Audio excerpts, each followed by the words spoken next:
and welcome. You too. Hi. Ooh, thank you for the warm welcome. My name is Anneliese Gest. I'm the Public Engagement Specialist here at Science Cal. Thank you so much for coming. We're so excited to have you here. We haven't had this event in a cafe for 2 years now. Almost 3 years now. So welcome back. Thank you so much for joining us. We're so pleased to be here in this beautiful space. If you've been to Caffeinated before, I hope that was a full encouragement to come through. So today we're going to be starting off with 2 awesome talks from our scientists, who I will introduce in a little more detail in a minute. But I want to start us off, as we do all of our events, with a land acknowledgement.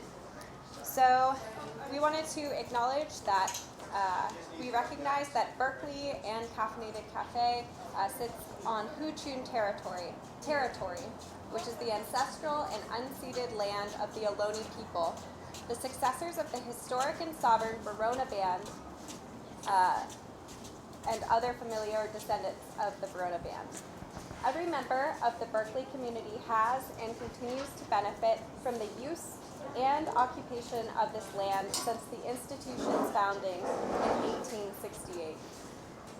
By offering this land acknowledgement, the Berkeley community not only recognizes the history of the land on which we stand, but also recognizes that the Ohlone people are alive and flourishing members of the Berkeley and the broader Bay Area communities today. So thank you so much for allowing me to make that land acknowledgement. I want to tell you a little bit more about Science at Cal, if this is your first Science at Cal event.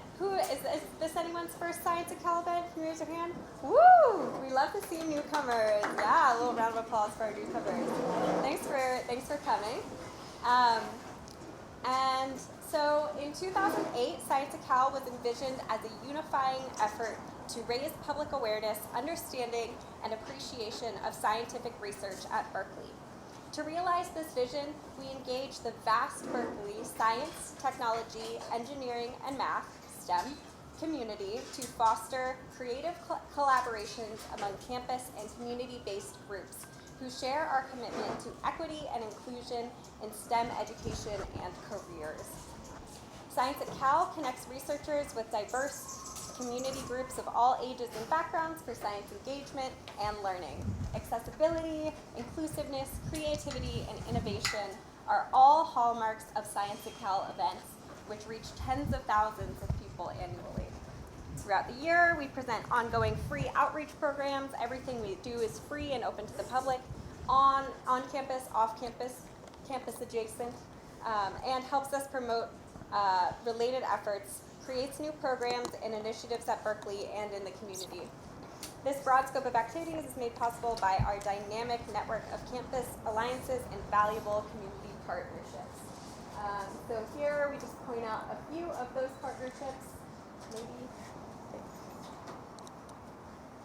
So we have science cafes like the one you're at today. We have on-campus lectures. We actually have one upcoming this Saturday. I'll tell you a little bit about it in a second.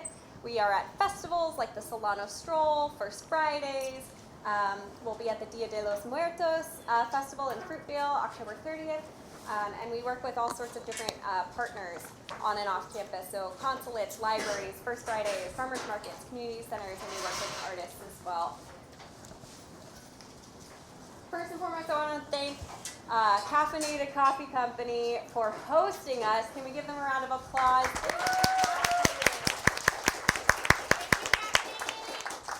They are open for your business, so please, if you haven't already, go grab a drink. We won't be offended if you get up and need to go caffeinate yourself. That is totally welcome and encouraged. Please help us support their business because they graciously allowed us to use their beautiful space. So there will also be a couple of kind of more natural times if you want to get up and go grab a snack. They have beer, wine, coffee, decaffeinated if that's the move for tonight. So thank you so much. And continuing on with our thank yous, we want to thank the Executive Vice Chancellor and Provost for funding this program, as well as the Lawrence Hall of Science. We are a program of the Lawrence Hall of Science. And we also want to thank the Science at Cal Advisory Council, not to put him on the spot. We do have an Advisory Council member here tonight. Blake Edgar, thanks for coming. And to our donors, They all make this possible for us to keep providing this free, accessible service to our community. Here's the link if you want to donate to help us out. We'll bring it up later. So some more upcoming events. We have Nature's Toxic Defenses. This is the one I was talking about this Saturday on campus in Valley Life Sciences. Registration is pretty much the same as how you registered for today's event. Again, it's free, open to the public, geared towards public audiences. It'll be really, really fascinating. And we're so excited to have Dr. Becca Tarvin. So make sure you check that out. We do have some virtual events. These are at noon on Thursdays. We have another animal event this October upcoming, and then one on vehicle electrification in November. So please keep tabs on our newsletter for those.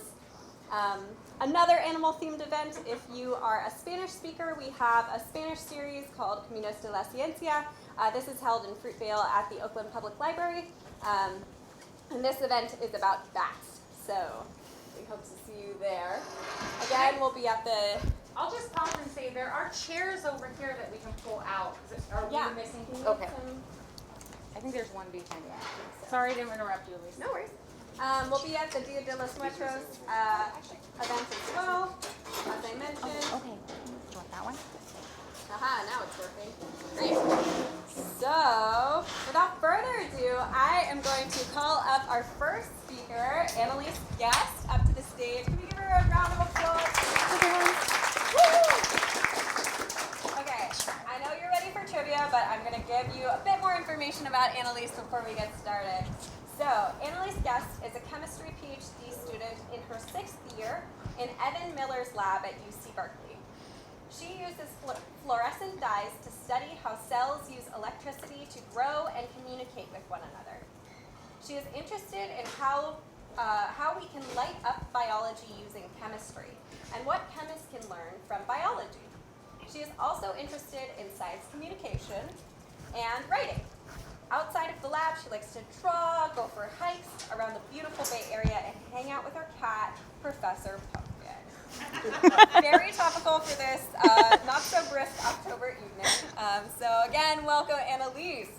All right, we are going to jump right in. I have some trivia for you, and this is a fun little interactive trivia set. This is giving me some issues. There we go. Okay, so we've got some trivia, and the way you're going to interact with this is if you have a smartphone on you. We have got a little QR code so you can submit your answers live. So if you want to pull up your little camera, if not, that is a-okay. You can chat with your table mates as well. So our first question is, which of the following is true about light? A, light is a particle. B, light is a wave. C, light is both a wave and a particle. So if you can get that QR code, or you can join at slido.com, SLIDO.com. As far as we can tell. And if anyone in the audience can give me a thumbs up that it has worked, that would be great. Too dark for QRs. Did you get up closer? Maybe zoom on your camera screen. It may be too dark. You can also go to slido.com and enter number 1493988. That's working. Yeah, working? Cool. All right, I'll give you another couple minutes. If not, we'll do it the old-fashioned way and do a raise of hands.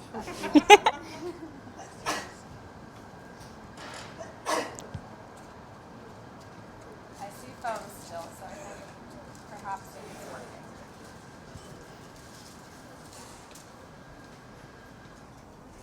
And don't worry, we'll ask our expert to give us a little explanation about why we asked this question.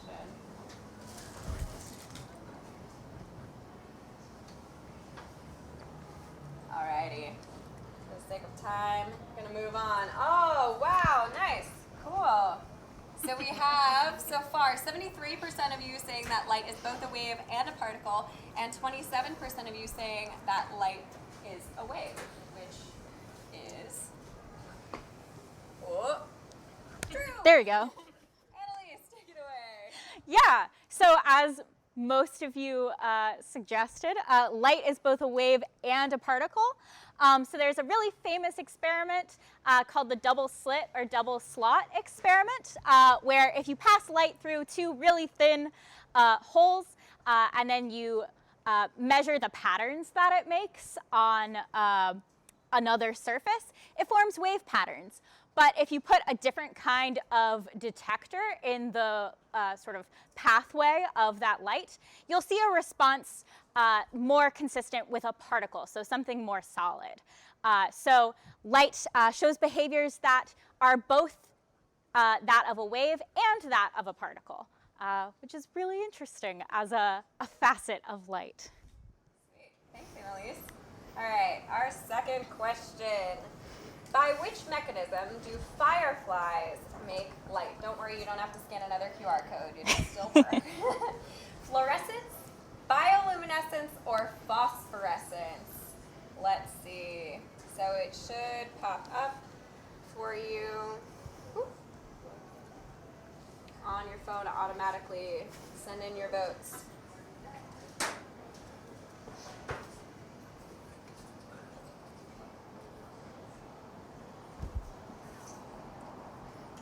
I feel like we should have Some music going. Like that of a certain game show. Alrighty, let's see. Let's see what you said. Oh, before we do that, raise your hand if you think it's fluorescence. Raise your hand if you think it's bioluminescence. Oh, nice. Raise your hand if you think it's phosphorescence. Let's see if these match as well. I don't know why this is. Oh, there we There it go. goes. Yeah, great job. All right, Anneliese. Yeah, so as again, most of you indicated in our fancy little poll, so fireflies make light through bioluminescence, which is where they make a chemical and they make a protein, and those things come together and they make light.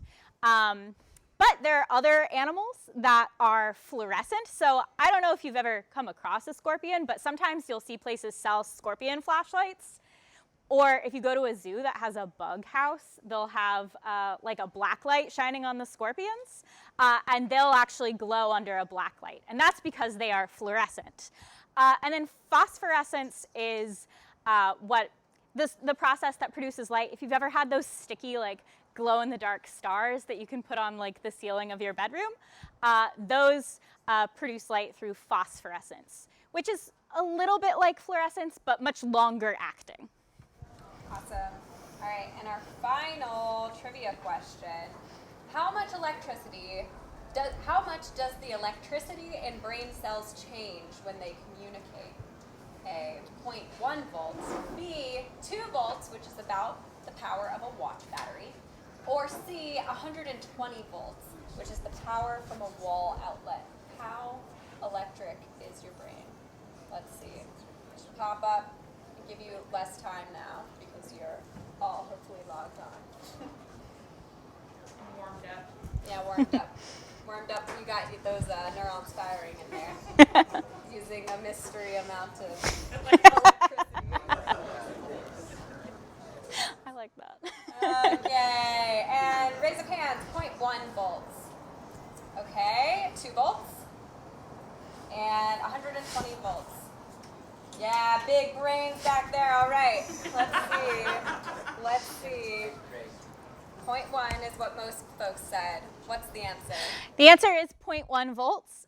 So it's not a very large amount of electricity when you think about it. I mean, your watch battery isn't that powerful if you're still using an analog watch.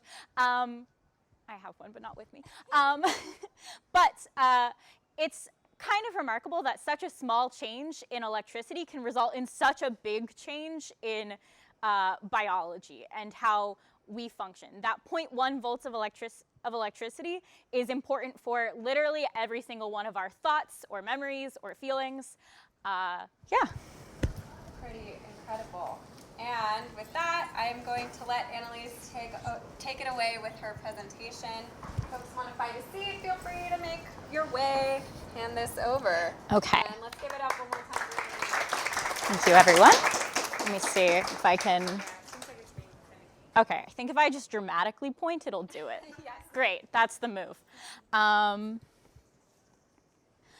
right, thank you so much, everyone. As Elise said, my name is Anneliese Gest, and I'm a PhD student in chemistry, but I really work where chemistry and biology sort of meet and work together.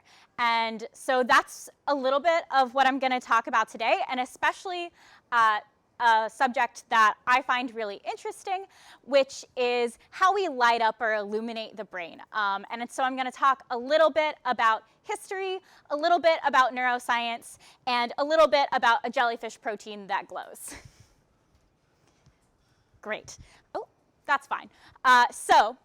In our brain, our cells send a lot of signals to each other. That's how all of our thoughts and feelings occur. So some of those are chemical signals, where chemicals called neurotransmitters are released from one cell and then picked up by another. So some of these chemicals I've shown here, so serotonin, which is sometimes referred to as the happy chemical by people, or dopamine, which is sometimes referred to as a pleasure or reward chemical, and then also electrical signals. So like we talked about in the trivia, electrical signals are released between your neurons where they talk to each other.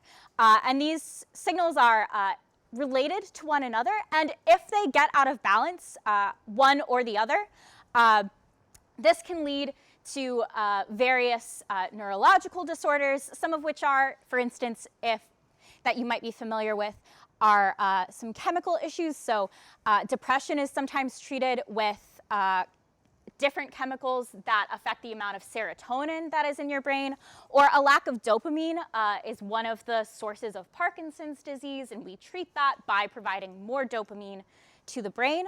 Additionally, issues with your electrical signals can lead to things like seizures and epilepsy. Seizure disorders, a lot of them, you'll see too much firing of electrical signals in the brain. So we want to study these signals to understand how we can understand how these disorders occur, and then how we can potentially treat them more effectively in the future. The problem is that looking directly at the amount of neurotransmitters in your brain or the amount of electrical signals in your brain is really difficult to do directly, because you can't just look at someone's brain and see that. They're not obvious to our eyes. So we need something called a reporter, and I'm going to use this term a lot, and that's something that we can actually detect. So for instance, something that we could see, like if it gave off light whenever one of these signals, either electrical or chemical, was present.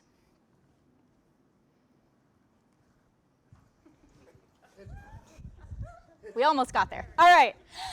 So before I get too much into it, I'm going to take a step back and actually talk about light. If we want to use light as a reporter, then there's a couple of things that we want to understand about light. So this is our light spectrum, or more simply, a rainbow, which probably everyone has seen, or at least seen a picture of, since it doesn't really rain here. But the important takeaway here is that different colors of light are different energy. The different colors are produced by different wavelengths, and each of those has a different energy associated with it. So things like purple and blue are shorter wavelengths, and they're higher energy, whereas things like orange and red are longer wavelengths and lower energy light. And that property of light can lead to the phenomenon of fluorescence. So remembering the scorpions under the black light from trivia, this occurs because of the different energy levels of light. And diving into that a little deeper, what fluorescence is exactly, the short version is, if you shine a light on something, it gives light back off. It glows. So for instance, the scorpion, you shine a black light on it, and then it glows blue. But a longer, slightly more detailed version is that you have your system, the thing you're looking at, for instance, a chemical or a protein or a scorpion. And it starts off at low energy. I'm just going to get real close to it. And then you shine a high energy light on it, for instance, blue light. And when you do that, it will then move to a higher energy state. And it's hanging out there at high energy. But it can't stay there forever, and eventually it will go back to where it started, low energy. And it will give off a lower energy light. For instance, orange or red. And then that lower energy light is what we actually see when we're looking at fluorescence. So with the scorpion, we shine the UV black light on it, and we see blue come off. With something else, we shine blue light on it, and we see orange or red come off, and we can look at it with our eyes or with a microscope. And so, for instance, this could let us shine a light on a neuron, our brain cells, and then see whatever signal we're interested in. If only we could actually get this to work. Okay, now where do we get this thing that is fluorescent from? Scorpions are maybe a little impractical for this. They're a little pinchy. So where do we actually get this? Well, it turns out that a lot of species of ocean animals especially are fluorescent.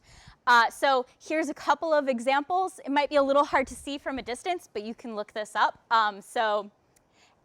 A couple species of sharks are fluorescent. This is a leopard shark, and if you shine a light on it, it'll glow green. And then also several species of seahorse. That's what's over here. If you shine certain light on it, it'll glow more red.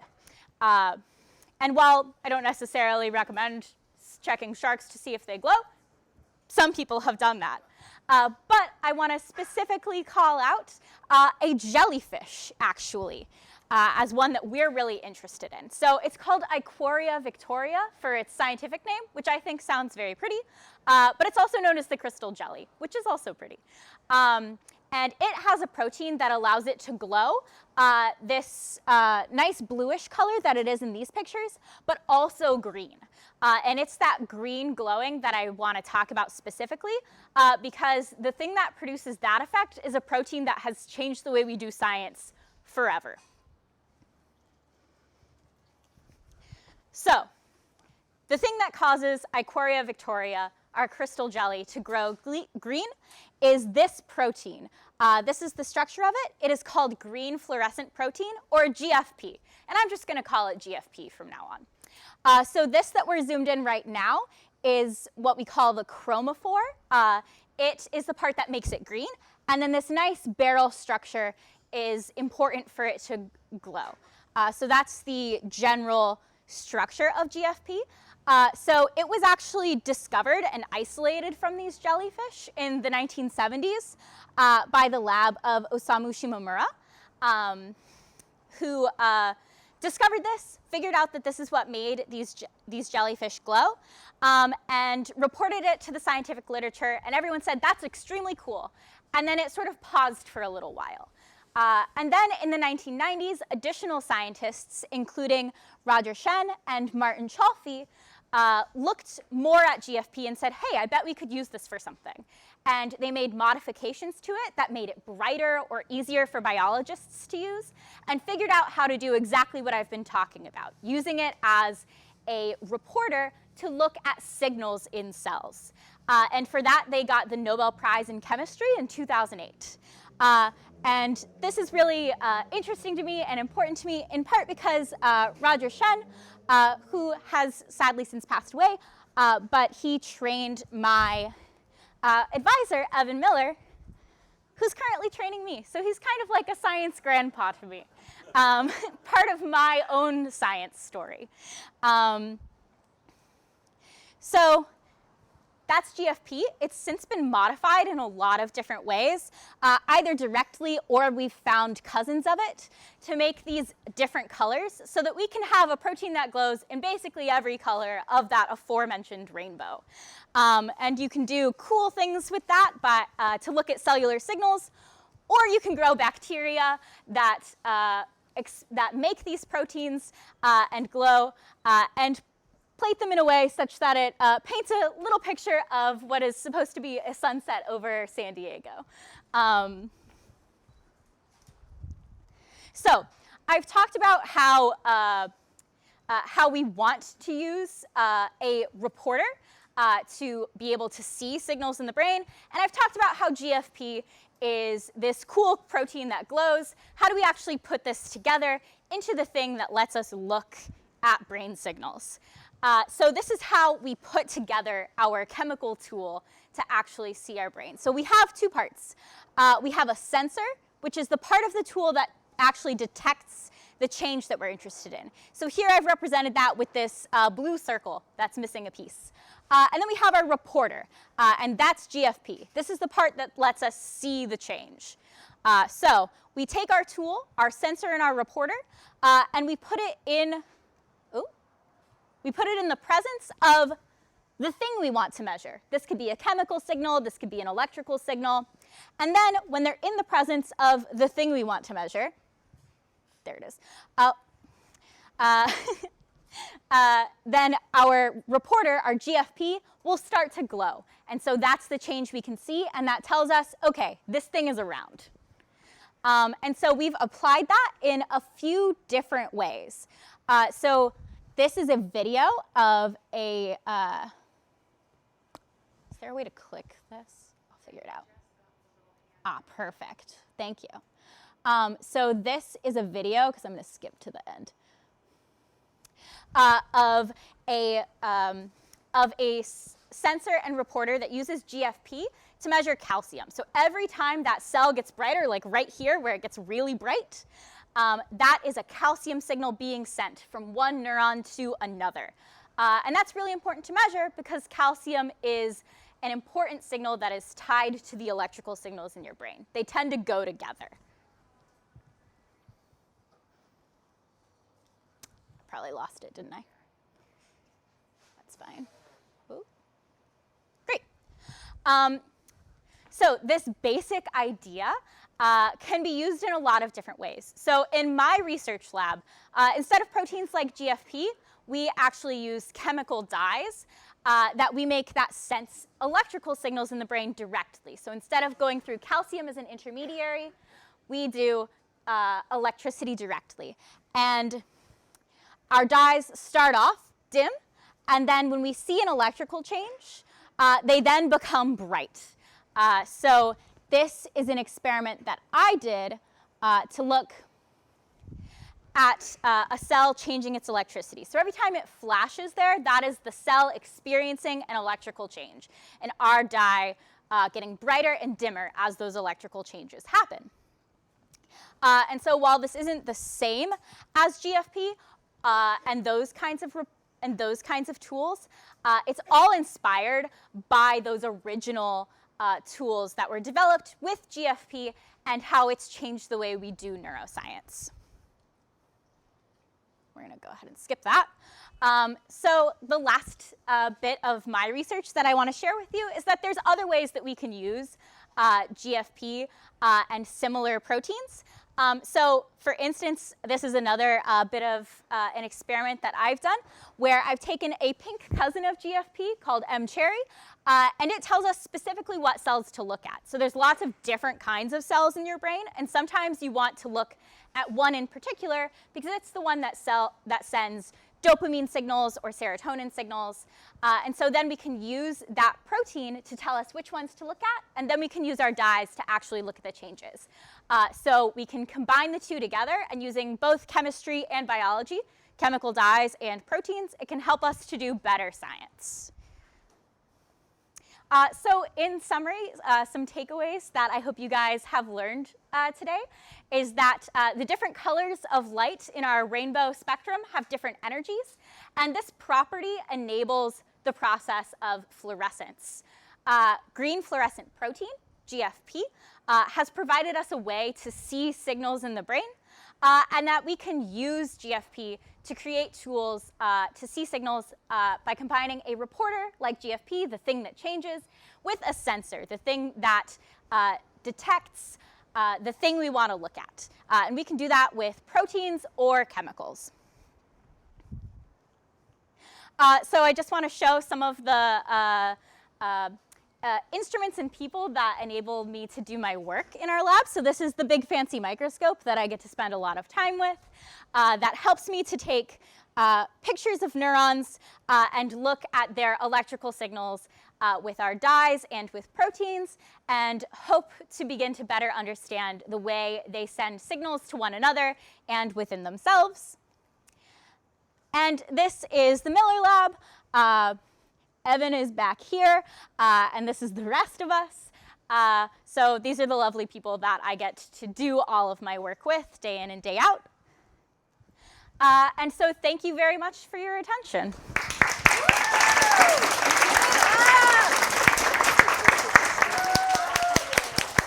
All right, thank you so much, Anneliese. That was awesome. And we are going to move right along and bring up our next speaker. But if anyone needs to rearrange, find a seat back there, or if you wanted to go grab a drink, feel free. So we're going to bring up our next speaker, Anneliese Bischoff. And we're getting her all mic'd up now. All right, smooth transition, everybody. Nice. All right. Like I did before, I'm going to introduce our next speaker, Anneliese Bischoff. So Amanda grew up in Salt Lake City, Utah.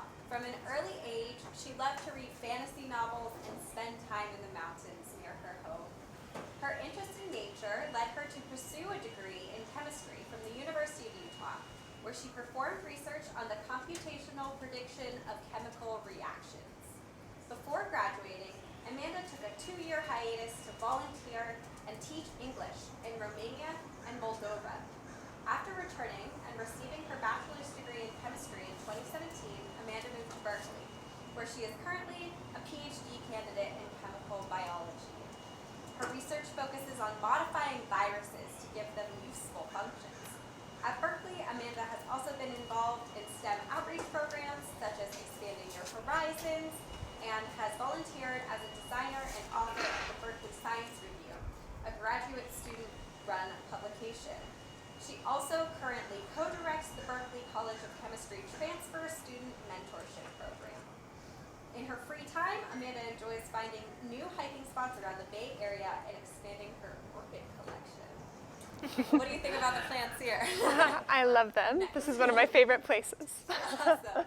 All right, everybody, please help me welcome Amanda. All right, we got Amanda trivia as well, and we can jump right into that. Let's give everybody a better view, huh? So this one has a new QR code, but hopefully it's a little darker now, so you'll be able to scan it. But then once you get that, it'll be up for the next 3 questions. So first question, let's see. Which of the following can viruses infect? Animals, plants, bacteria, or these 2 combinations? Animals and plants, or animals, plants, and bacteria, all of the above. All right, there's your QR code, or you can text Slido. Give you just a couple seconds to test your knowledge.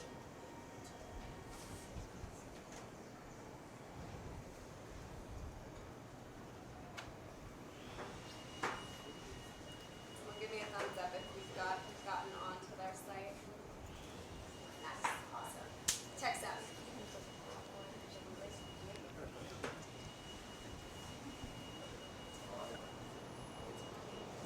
Let's do a quick raise of hands too. So what do you think? Which of the following can viruses infect? Animals? Okay. Yeah. Okay, just animals. Just plants? No. Just bacteria? We've all become more aware about viruses. What about animals and plants? What do you think? All right, some folks. And what about animals, plants, and bacteria? Ooh, the majority of folks. Let's see if our online results match as well. Yes. Okay, Amanda, are you here to myth bust us, or are you here to prove us right? Yes, so that's right. Viruses infect animals, plants, and bacteria. And actually, the first virus ever discovered is a virus that infects tobacco called the tobacco mosaic virus, which was discovered in 1898. Awesome. Very interesting. All right. Our next question, question 2. Which of the following can be capable of photosynthesis in nature? plants, bacteria, viruses, or these combinations of the above? Let's see. Log it on. Oh. Biased result. And don't let everybody else's ideas influence your own. Actually, that's good. That's collaboration. You know, that's how science works. We learn from each other. All right. What do you think? In the crowd, which of the following can be capable of photosynthesis? Can you take back your answer? You may not. No, you have to stand loud and proud. No, feel free to change your answer. Scientists also do that. Okay, who thinks just plants? Yeah? Who thinks just bacteria? What about just viruses? No. Okay. Plants and bacteria, or all of the above? That's a contentious spot too. Okay, let's turn to our expert and find out. Okay, so the majority one in this case too.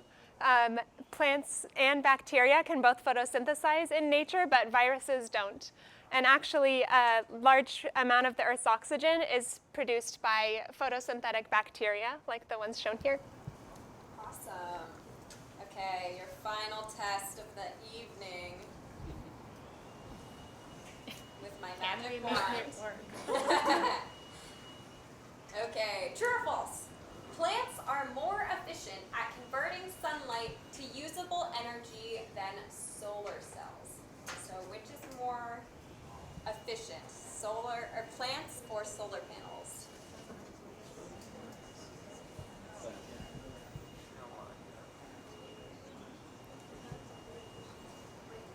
This one is now a secret.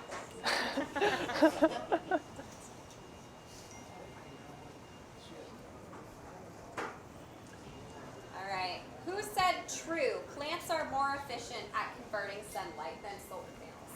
Okay. And who said false? That solar panels are more efficient. Whoa. Yeah. Let's see. Okay. So most folks said true online as well. Amanda? I tricked you. It's false. So solar cells are actually much more efficient because that's their only job. Solar cells are only trying to convert sunlight to energy, while plants have a lot of other things to worry about. So solar cells are more efficient than plants. That's a good thing. I think that we should feel proud of ourselves for having accomplished that. All right. And with that, I'm just going to hand it over to Amanda to tell us even more about her research. All right. Awesome. Thanks so much. All right, well, thanks for participating in the trivia, everybody. And I'm really excited to tell you a little bit about the research that I've been doing also in chemistry during my PhD on programming viruses to harvest solar energy.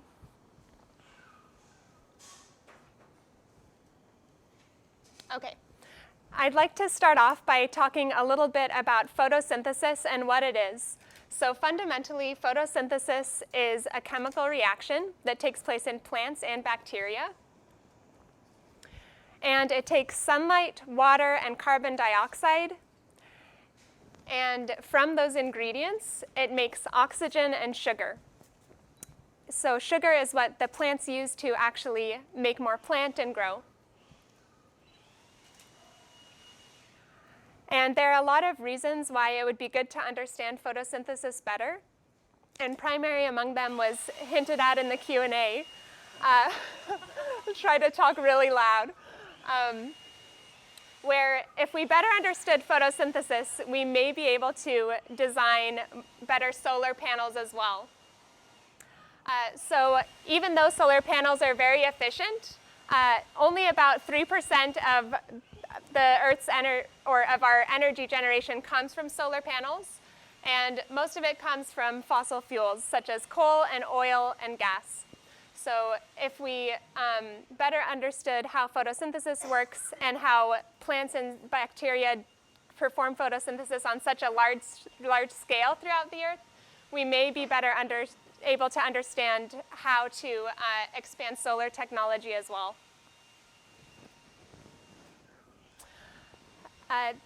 The actual process of photosynthesis is a lot more detailed than the black box that I showed initially. And it takes place in plants in chloroplasts, which is just the part of the plant that does photosynthesis. And if we zoom in on these chloroplasts on a molecular level, what you can see is this big mess of a bunch of different interconnected biomolecules with all of these different energy pathways, and there's just a lot going on. So this is a very interrelated and complex process.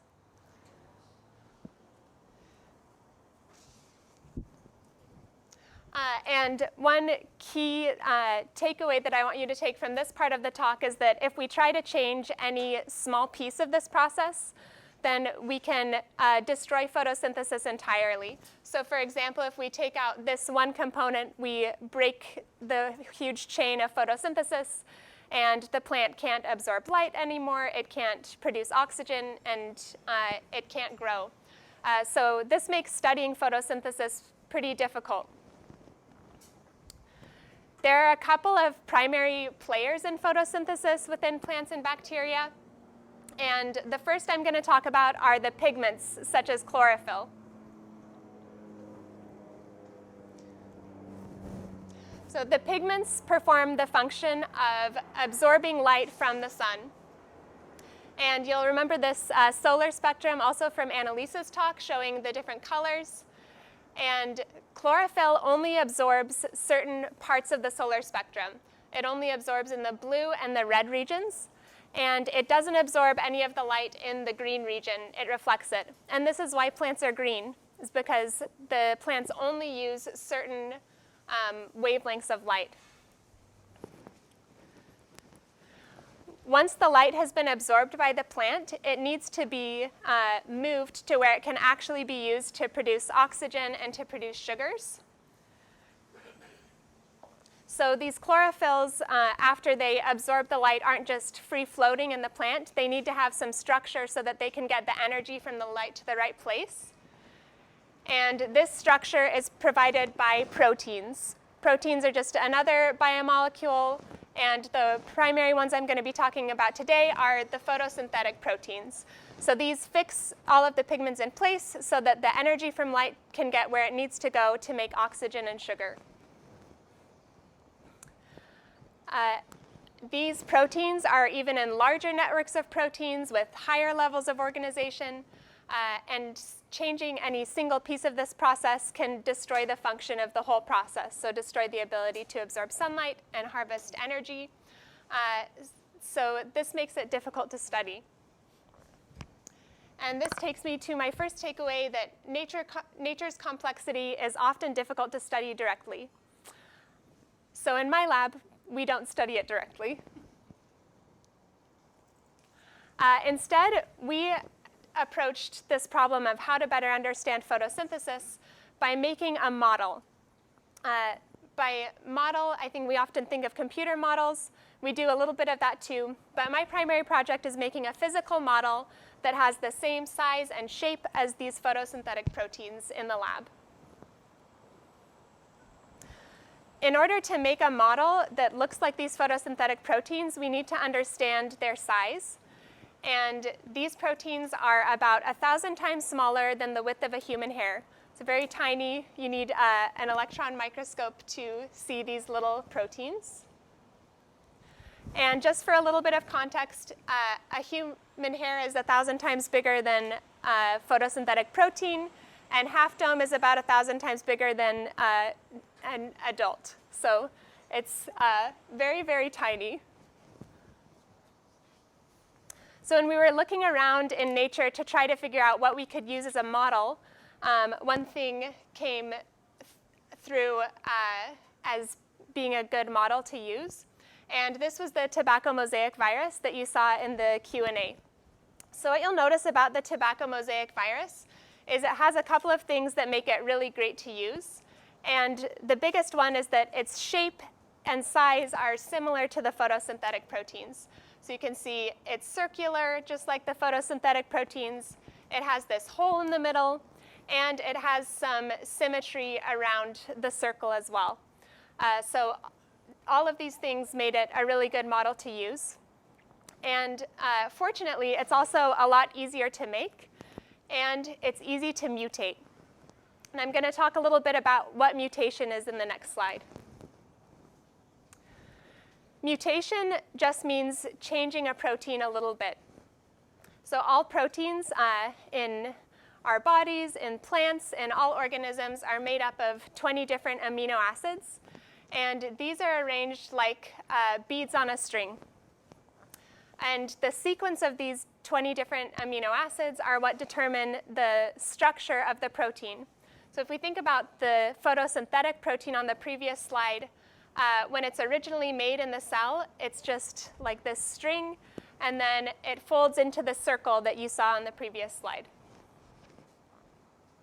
A mutation just means changing one or more of the amino acids. So the example I've shown here is taking this black one and changing it to a pink one. And when we make these mutations, there are a couple of different things that can happen. One possibility is that the protein doesn't make a working structure at all. So if we think about the photosynthetic proteins, this would mean that we change one of the amino acids, and it doesn't make that circular shape. It can't harvest any solar energy. Another possibility is that we make one mutation, and the overall structure doesn't change. So it just stays the same, harvests light at the same efficiency. And finally, and I think the most interesting possibility, is that sometimes we make a mutation and both the structure and function change.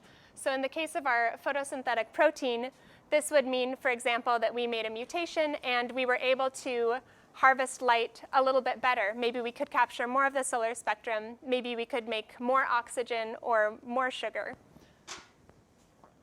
So mutation is a really important tool in biology to better understand how the chemistry of life works. Unfortunately, for me and for plant biologists, photosynthetic proteins by far almost always have that first scenario where you make a mutation and they fall apart completely, where they don't harvest light at all, which is another thing that makes them difficult to study.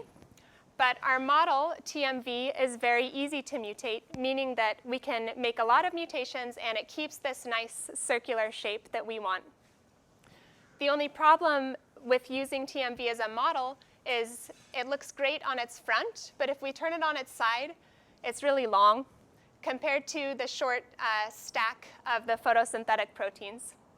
So the first thing that we wanted to do was introduce a mutation to improve our model a little bit. So we mutated TMV, we made some changes to the protein structure, and we were able to get it down from this rod to this shorter disc, which looks a lot more like the photosynthetic proteins and has the added benefit of not being infectious to tobacco plants. So two things in one. And this takes me to my second little takeaway of this talk, which is that making mutations to a protein sequence, in this case TMV, changes its structure and function. So in this case, we made TMV look more like a photosynthetic protein and opened the possibility of getting this virus to harvest light.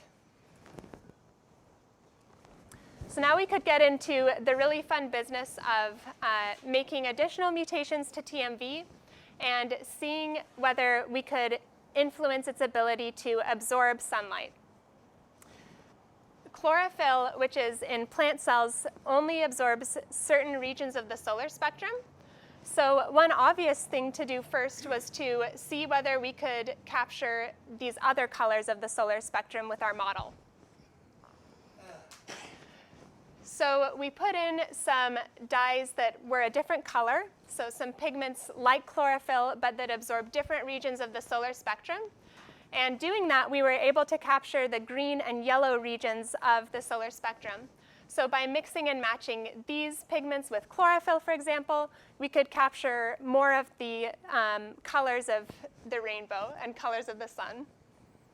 we could also make even more changes and see how they affected the model's ability to absorb sunlight or to create energy that could be used to make oxygen and sugar. And while this model was really fun to work with, we also wanted to think about how it could be used to improve solar panels. So solar panels have many advantages over fossil fuels, but I'm going to tell you about a couple of their disadvantages now and how models like TMV can address these challenges. And to think about these challenges, we need to think about the whole life cycle of a solar panel, from getting the resources from solar panels from the earth through the manufacturing process, their use, to their recovery and eventual recyclability or waste. And a couple of the key difficulties we still have with solar panels is that they still contain some rare elements and metals that require mining, and sometimes some environmentally difficult or damaging purification processes, and this can harm local ecosystems. And many of these rare elements and metals also contribute to making solar panels difficult to recycle. So currently, most solar panels at the end of life go to landfills, and this is in large part due to those rare elements. In contrast, our model, and plants as well, perform all of this light harvesting using biological and organic materials that are by their nature biodegradable. So if we better understand how to artificially produce these biodegradable models, it may help us to understand how to design more sustainable solar panels in the future. So this takes me to my last takeaway, that understanding how nature solves problems, in our case, how nature takes light energy and converts it to something usable, can help us improve existing technologies such as solar panels. I'd like to thank the sources of the images, and especially all of the people that I've worked with during my PhD. This is my lab that makes a lot of different biological materials for many applications. And thanks for your attention.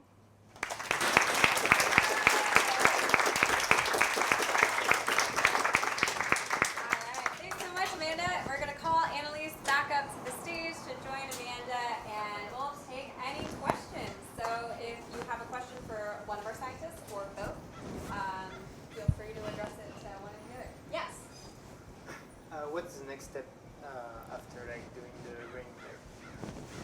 You talked about it a little bit, but I think I'm interested to know more. Yeah, so in the lab, we've mainly focused. Do you mind repeating the question just Oh, so yes. everybody can hear? Yeah. So the first question was, once we have made this model, what is the next step? For me personally, it's a basic research project. So I actually do something similar to Anneliese in practice, which is I shine light at the model, and then I see how long it takes for the light to shine back out the other side. So that helps me understand how long the pathway of energy is in the model. Cool. All right, back there, yeah. Aside from the tobacco mosaic disease virus, what other virus can you mutate to promote photosynthesis? That's a really great question. There are a lot of oh yes, I'll try to remember next time. Okay, so this question was, are there any other viruses that you can use to imitate photosynthesis?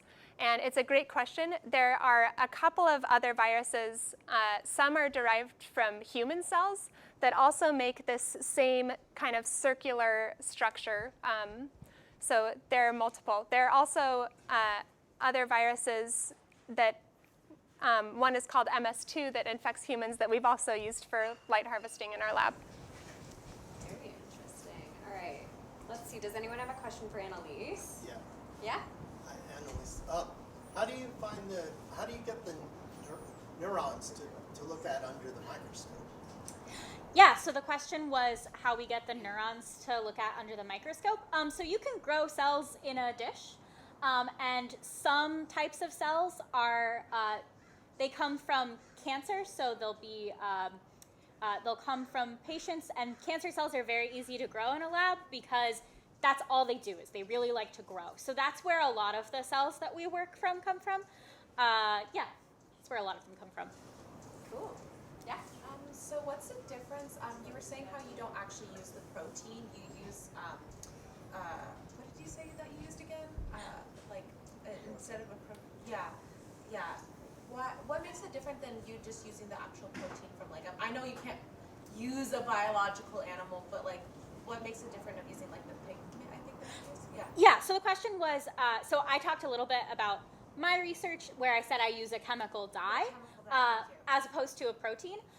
So we also use the proteins. So we've gotten to the point where we're no longer getting GFP straight from the jellyfish. We don't have to do that anymore once we figured out how to teach bacteria to make it for us. So a lot of people do use the protein. Our lab, just being a chemistry lab, likes to make these dyes, and then we use both of them together. The main difference for using them is really applications. So some things proteins are a little bit better at. They're a little bit more gentle on cells, for instance, because dyes are synthetic and sometimes they are a little bit toxic to cells. But dyes are sometimes nice because they often are faster in response. So that's why the protein sensor that I showed you, for instance, looked at calcium, which is a little bit slower of a response than electrical responses, which are really, really fast. And dyes are really fast when they respond, so they're good for electrical responses. So it's just a question of what is the best tool for what you're trying to look at. So it's good to have a lot of options. Awesome. Yes. You spoke about light being what a wave and a particle is. So when you look at the beam of light from a car, it only goes so far, and then you're supposedly back into blackness or dark. Mm-hmm. What happens to those proteins and waves? So the question was, when you look at a beam of light, it seems like it goes for a while and then it sort of fades. So light is reflected and absorbed by all of the things around us. So because light is energy, some of that energy is absorbed, for instance, by chlorophyll in plants or by the pigments that are in paints or anything around us. So some amount of that light is reflected back. So for instance, when you see a reflection, or if you've ever had like sunlight reflect off the back of a watch or something shiny and onto another surface, but sometimes it's absorbed. So like that's why black clothing gets really, really hot when it's like warm or really bright outside. Awesome. Yes, back there. I wondered, what kind of bacteria grows the protein? Okay, the question was, what kind of bacteria grows the protein? Was that for me or Anneliese or either one? I think either of us can answer it. It was for you. It was for me? Okay. So our lab uses E. coli to grow the proteins. Amanda, you also grow proteins. We also use E. coli to grow the proteins. Yeah. Coli. The unifying force. Yep. All right, let's take one more, yeah? Oh, and then we'll grab this one. Okay. Yes. Well, is there any possible thing that you can make virus mutate into bioluminescence? Make virus imitate bioluminescence? Yeah, so this is a fun question that kind of combines our talks, which is there any way to make viruses bioluminescent? I don't see why not. Maybe we should start a collaboration. Yeah. I don't know anyone who's tried it, but maybe. Yeah, awesome. All right, and one more. This question for both of you: how do you go from making scientific experiments in the lab to writing scientific paper to making a presentation like this for public? That's a good question. So the question was, how do you go from doing experiments in the lab to writing a scientific paper to making a presentation like these that are kind of for everyone? I guess for me, I do my experiments in the lab, and I think about, we often talk about science like when we're putting together experiments and putting together a paper like a story, because we want to think about, okay, what are we trying to say with these experiments? What are we hoping to accomplish? Is the story we're trying to tell changed by the results of our experiments? But we go into it with an idea of some kind of end goal. And then when we put it together into a paper, we try to frame it as a story where we have some kind of a beginning, a middle, and end. We have a hypothesis of what we think will happen, or a goal of what we're trying to do, our experiments, which are how we got there, and our end, which is, okay, this is what we actually got. And so the same idea, I guess, for putting then into a presentation, we just make it a slightly different story. We take just a piece of our paper, or we broaden it slightly. Like I talked about some history instead of the specifics of all of my lab work. But yeah, Amanda? Yeah, I think for me, it's been pretty similar. We start off with a goal, and sometimes we make a discovery that takes us in even a different direction, which is very fun. But in terms of taking that and preparing for a public audience, just a lot of practice. Actually, Science at Cal helped us out a lot with this. And also talking to my family over the years, not all of whom are scientists, has helped me see what is engaging to them and what is not. Yeah. Thanks for that shout out. Yeah, for all of our Grounds for Science talks and for our midday science cafes, we do practice sessions with our scientists. They get to meet each other. We actually do a science communication training for this particular program. So our scientists are, well versed by the time they're ready to hit the stage and share their research with you. Awesome. So can we give another round of applause?